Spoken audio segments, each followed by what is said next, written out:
Hey everyone, Julie here with Key Wellness, and today we're going to talk about weaponized consciousness, the battle for your mind.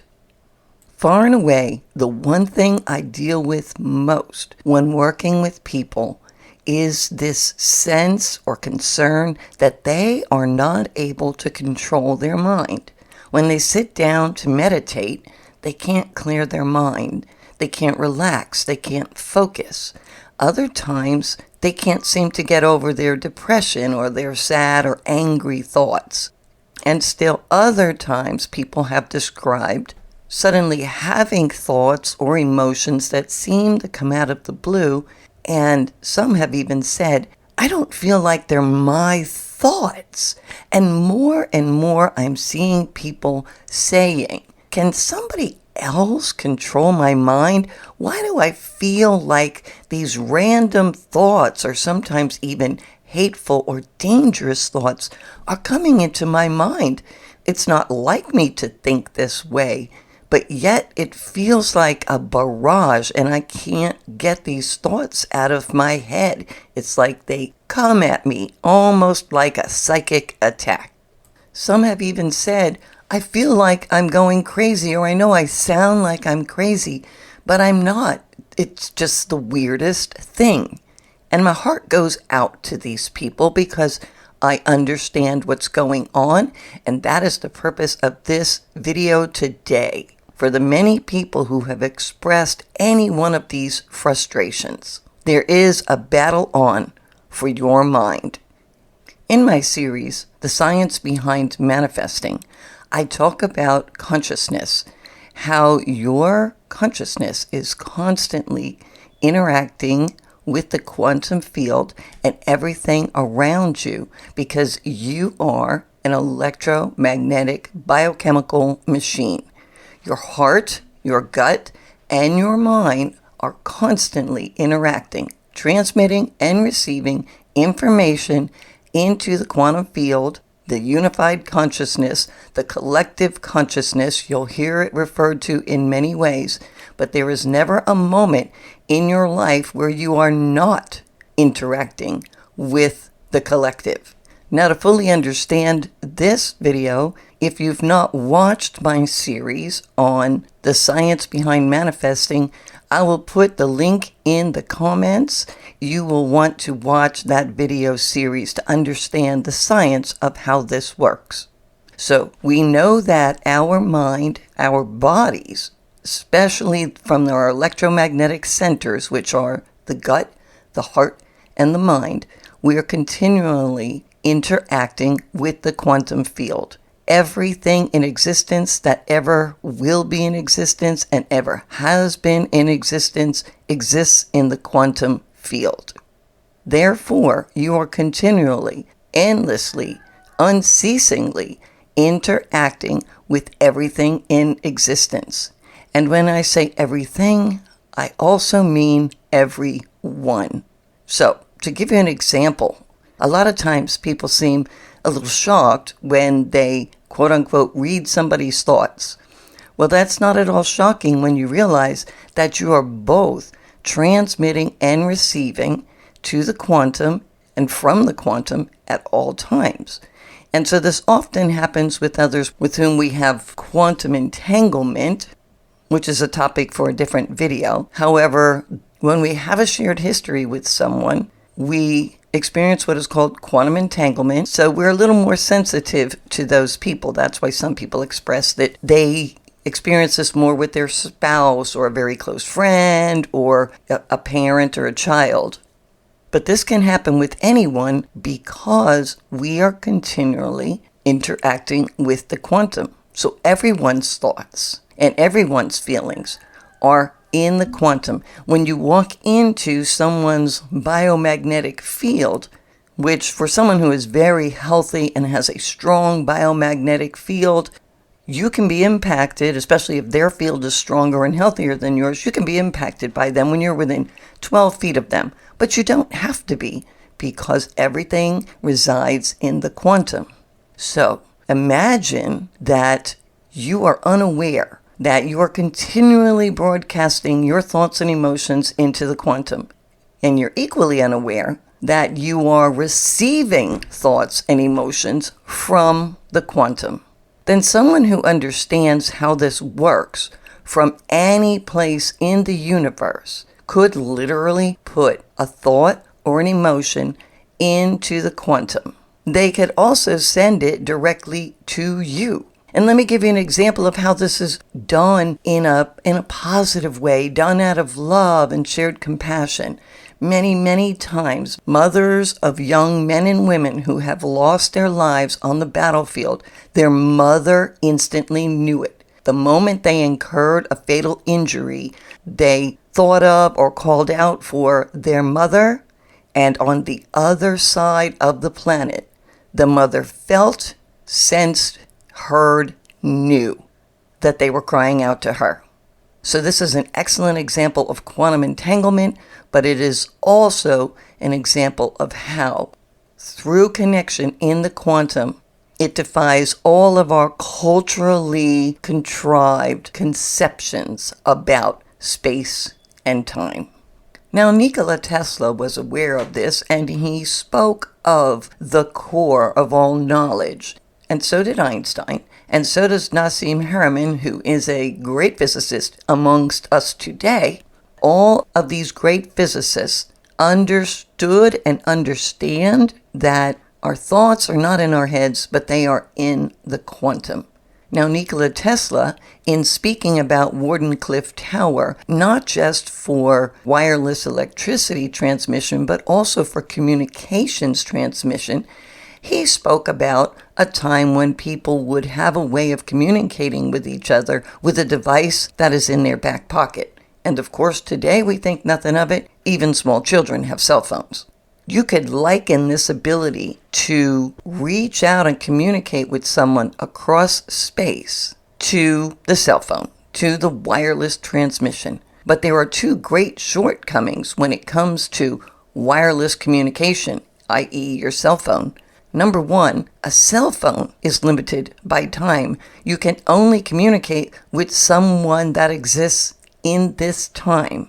You cannot pick up your cell phone and make a call to someone that no longer exists on the planet. Also, you're limited to the network. Your cell phone can only reach out to those who are on the same network. Your consciousness is far superior to that. Your consciousness transcends all space.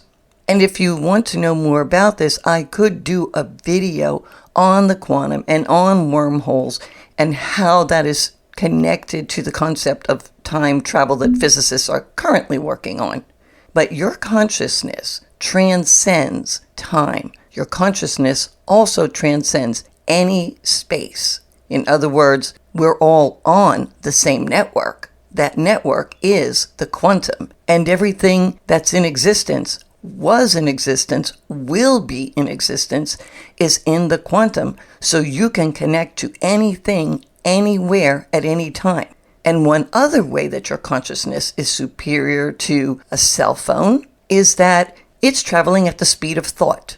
Cell phone signals only travel at the speed of light. So, let's just say someone was on another planet that's 100 light years away, and you want to communicate with that person. It will take 100 years for your message to get to them using today's cell phones, and another 100 years for their response to get back to you. However, quantum communication allows the thoughts to be almost instantaneous. So you can communicate instantly. And just as an aside, we are being presented today with technology such as Neuralink. Neuralink is inferior to your internal bioelectrical computer. You are superior as a piece of technology as you reside, as you sit, as you exist at this moment, right now. You're superior to that. All you need to do is learn how to tap into your consciousness and use it. If you were to put Neuralink into your body, rather than train your mind how to use your own consciousness, you would then develop, well, first of all, in the process, you might lose neurological connections and lose the capacity altogether. But provided that you did not, you would still lose the capacity because we learn and we develop and we improve skills through neuroplasticity. Think of it as a pathway. If you are going somewhere where no one has ever been, you blaze a trail. Then if you continue to use the trail, every time you go through there, it becomes more and more trodden, and over time, it becomes a well-worn path. It's the same way with pathways and neurological connections within your brain. The more you use them, the stronger and more powerful they become. The more you practice these skills, the better you get at them. So if you rely on something like Neuralink to make these connections for you, this mind-to-mind communication, your brain will develop those pathways and become dependent on technology, limited technology, rather than developing your own superior biological technology. But let's get back to not being aware that you are connected to this network at all times. And by virtue of you being not aware of that, you have no idea who's using that network to connect to you. So that's a more subtle approach. But let's talk about the power of your mind in manifestation. Once again, I refer you to my video series on this channel, The Science Behind Manifesting. In that series, we talk about the power of your mind, how with your intention, you can connect to the quantum and you are able to, based on your electromagnetic field, you are able to transmit intentions and frequencies into the quantum field. And through your thoughts and emotions, you are able to manipulate the reality around you. This is how people manifest. And I've also given plenty of examples in other videos of the many, many things I have manifested. So we know that your mind has the power to create your reality around you. And this is done most effectively when you have coherence in the frequencies between your gut, your heart, and your mind. Of course, the science behind this is pretty obvious. Instead of just using one electromagnetic center like your mind, you're coupling it with your gut. This is why we talk about gut reactions. That's a whole nother topic. And then your heart. And I can also do a video series on each of these three centers if you'd like to learn more about that. Just put it in the comments. Okay, we know that when we have a gut reaction to something, we know that when we have an emotional reaction to something, and we know that when we think about something, we can affect the quantum. We affect our reality. Now, when you are cognizant and conscious of the fact that you have this power, you can use it to affect your own life. You can also use it to affect the life of your loved ones and those around you, those for whom you care. I also stated in one of my videos that when you are coupling your manifesting activities or your manifesting intentions, they are coupled with other people's intentions. They are stronger. They are also stronger when you are manifesting for someone else because it's an act of charity, it's an act of love, and that frequency of love and caring and charity has a very high frequency and therefore is more effective. But let's get back to the part where when you are manifesting with others, this is very powerful. So what you could do, and this is why people have prayer circles, and throughout history, cultures were known for gathering together, right? Of like heart, of like mind. And the reason is they create a unified frequency. And remember when we studied waves and frequency, that the whole is greater than the sum of the parts? So 2 people on a frequency would more than double it. 3 people on a frequency would double it and double it again. So see the exponential power in manifesting every time you add another person to the equation, because it's a function of how waves interact with each other, because everything is energy, and this is simply a frequency and will respond as a frequency. So this is why it's powerful to manifest with others. You know, I'm always referring back to Hermeticism, Christianity, Judaism, those are the religions I'm most familiar with. I've studied several, but those are the ones I'm most familiar with. And so you'll remember in Judaism and Christianity, because it's in the Old Testament, where a strand of three is not easily broken, this is why. There is so much in religion that is referring back to these energetic properties by which the world functions. So we know now that when you put several people together, their manifestation power multiplies, and it multiplies exponentially. So anytime you want something good in your life, it serves you well to manifest together and be of like mind.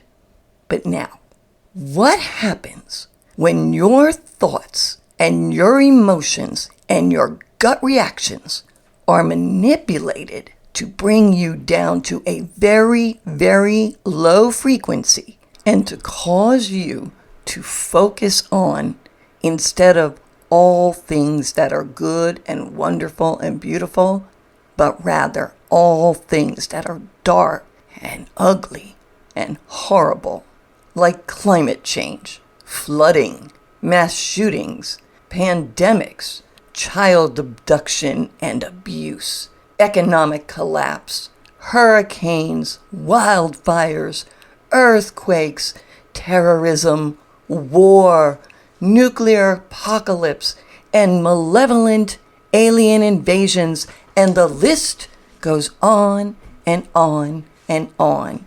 And you turn on the evening news, you get in your car and turn on the radio, you tune into social media, you turn on the music, you take in a movie, you watch a video. Does it really matter where you turn in this day and age, where you are not going to be confronted with anger and violence and destruction, devastation, and death? Where can you turn where you are not bombarded with this? And what does that do to you? When you open your eyes in the morning, what are you facing every day? You have to go to work, and yet the economy is failing you, and your politics are failing you, and every day you're confronted with two major feelings: helplessness and hopelessness. And if you are feeling helpless and you are feeling hopeless, there is no way you can step into your sovereign power. But even worse than that, when that is where your mind is, that's what's playing through your mind day in and day out, 24/7, magnified with billions of other people on the planet also focusing on it, also believing in it, also thinking this is the reality, then what do you think, according to the laws of physics, according to the quantum and how this works, what do you think we are collectively manifesting for ourselves on the planet?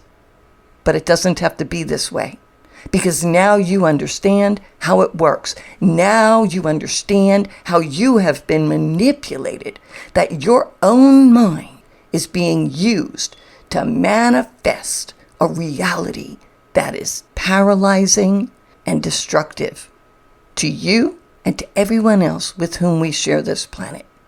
This, my friends, is what weaponized manifestation looks like. This is what happens when your consciousness is weaponized. And why is that possible? Because you have not known how this works. You have been walking around like billions of other people on the planet, completely unaware. But there are people that completely understand how this works. And by keeping a large portion of the population on this planet focused and stuck in that rut, they are able to keep you enslaved. It's your choice. Your eyes have been opened, and you are now awake. What will you choose? Will you be an example to the next person, to your friends and your families and your neighbors? Or will you continue to wallow in that mire simply because you don't want to be different? Things have got to change, and they can change starting with you. And it's so simple. The power is in our hands, individually and collectively. So what will you do today to assure a better tomorrow for yourself, for your children, and for generations to come? This is Tula wishing you all the wisdom, strength, and courage that it takes to bring a change to this world. Have a great day.